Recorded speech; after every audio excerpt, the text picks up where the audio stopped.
Assalamualaikum. Salam jumpa. Sebaiknya subscribe terlebih dahulu dan nyalakan Bab 659 Arena Tinju Bawah Tanah. Arena Tinju Bawah Tanah. Setelah mendengar apa yang dikatakan Renata, semua orang menoleh ke arah Renata.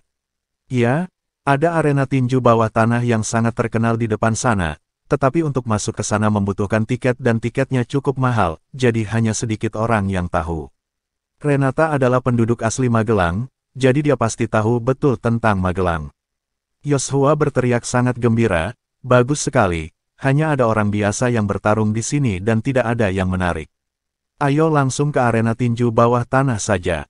Renata memperingatkan dengan hati-hati, tapi tiket untuk masuk ke arena tinju bawah tanah masing-masing 20 juta dan bahkan 60 juta untuk dapat tempat duduk yang bagus. Uang itu bukan apa-apa, bukankah kita keluar untuk bersenang-senang? Aku yang akan membayar tiketnya, jadi ayo pergi. Yoshua menjawab dengan ringan dan kemudian membawa semua orang untuk berjalan ke tempat arena tinju bawah tanah. Setelah Renata melihat Yoshua begitu murah hati, dia tidak bisa menahan perasaan yang sedikit emosional. Lagi pula, jika semua orang ini masuk, tiketnya saja akan berharga 140 juta hingga 160 juta dan ini masih merupakan jenis tiket termurah.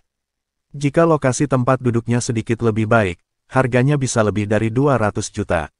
Renata mengorbankan kesuciannya demi membantu ibunya mengumpulkan uang 200 juta untuk biaya pengobatan, tetapi bagi seseorang seperti Yoshua, 200 juta sepertinya tidak berarti apa-apa. Ketika Morgan melihat orang-orang ini akan pergi ke arena tinju bawah tanah, ada sedikit ketidakberdayaan di matanya. Dia harus kembali untuk menemui Yuda, jadi dia berkata dengan ringan, "Kalau begitu kalian pergi saja, aku tidak akan ikut." "Jangan pergi, Morgan, ikutlah dengan kami. Kudengar Magelang sangat berbahaya, bagaimana jika kamu mendapat masalah nanti? Jika kamu mengikuti kami, Kak Mateo akan melindungi kita dan tidak ada yang akan berani mengganggumu," cegah Keisha saat melihat Morgan akan pergi. Renata segera menimpali kata-kata Morgan, "Jika Tuan Muda Morgan tidak ikut, saya juga tidak akan ikut." Setelah Yoshua melihat bahwa Renata akan pergi dengan Morgan, wajahnya langsung berubah. Lagi pula, jika Morgan ingin pergi, Yoshua tidak akan keberatan. Bagaimanapun juga, Yoshua tidak menyukai Morgan, tetapi jika Renata mengikutinya, itu akan menjadi sedikit merepotkan. Yoshua tidak bisa dengan mudah melepaskan Renata, jadi dia dengan cepat berkata, "Morgan, tempat ini benar-benar riak bahaya, kamu sebaiknya ikut kami saja." "Ya, Morgan, aku juga ingin mengucapkan terima kasih untuk masalah yang terjadi sebelumnya. Selain itu, Yoshua akan membayar untuk kita semua, kamu tidak perlu khawatir tentang uang, ikut saja dengan kami." Keisha sangat polos, dia mengira Morgan khawatir dengan biaya tiket hingga dia tidak mau ikut. Oleh karena itu, Keisha buru-buru membujuk Morgan. Morgan tidak bisa menolak Keisha dan akhirnya setuju. Dengan enggan, di bawah arahan Renata, mereka langsung menuju pintu masuk arena tinju bawah tanah. Pada saat ini, dua pria kekar berdiri di pintu masuk arena tinju bawah tanah dan aura mereka terlihat ganas. Siapapun yang ingin memasuki arena tinju harus menunjukkan tiket mereka. Yoshua benar-benar tidak berbicara omong kosong, dia langsung menghabiskan 280 juta untuk membeli 7 tiket VIP dengan posisi duduk yang lebih tinggi. Saat Yoshua menggesek kartunya, tanpa sadar dia menoleh untuk melihat Renata di belakangnya. Ketika dia melihat keirian di mata Renata, wajahnya sangat bangga. Dia tahu dalam hatinya bahwa gadis seperti Renata adalah gadis yang paling mudah untuk didapatkan. Selama mereka punya uang, mudah untuk mendapatkan gadis seperti Renata. Setelah membeli tiket, semua orang memasuki arena tinju bawah tanah. Morgan mengamati situasi di sekitarnya dan menemukan bahwa arena tinju bawah tanah itu sangat besar dan dapat menampung hampir 1.000 orang. Saat ini tempat itu sudah penuh. Ini menunjukkan bahwa persaingan tinju di sini sangat diminati. Ketika Morgan dan yang lainnya datang, pertandingan tinju belum resmi dimulai. Di atas panggung, hanya ada beberapa gadis seksi yang sedang menari striptis. Setelah Keisha melihat gadis-gadis itu di atas panggung, ada kilatan aneh di matanya, lalu dia berkata dengan bingung, "Tempat apa ini?" Yoshua menjawab sambil tersenyum, "Itu hanya pertunjukan sebelum acara yang sebenarnya dimulai."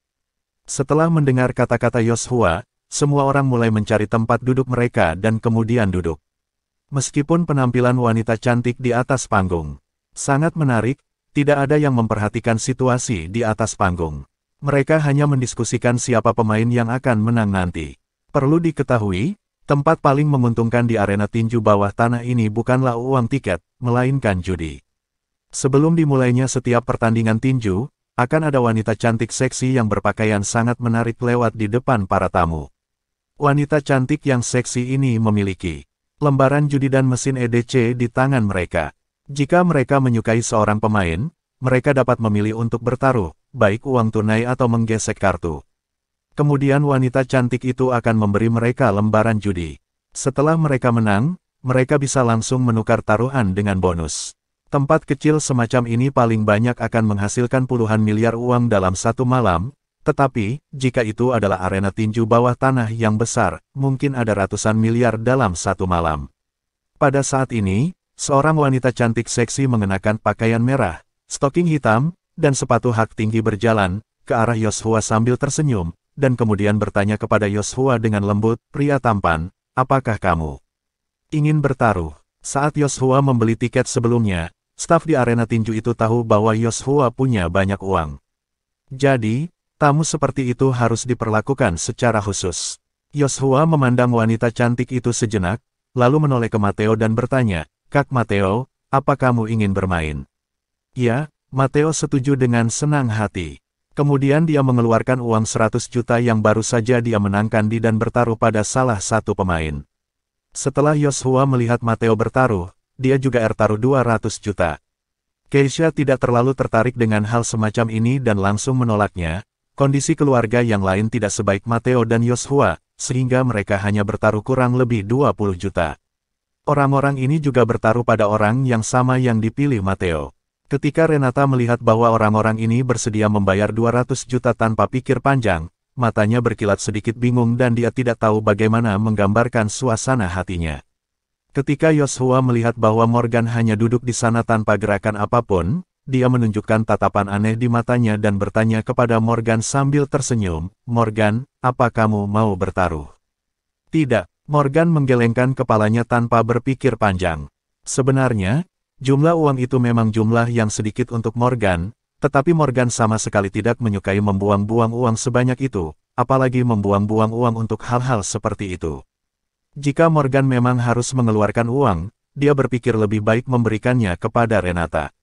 Dia tahu bahwa uang 200 juta itu dapat membantu Renata menyingkirkan semua kesulitan yang dialaminya saat ini dan itu jauh lebih berarti daripada membuangnya di sini.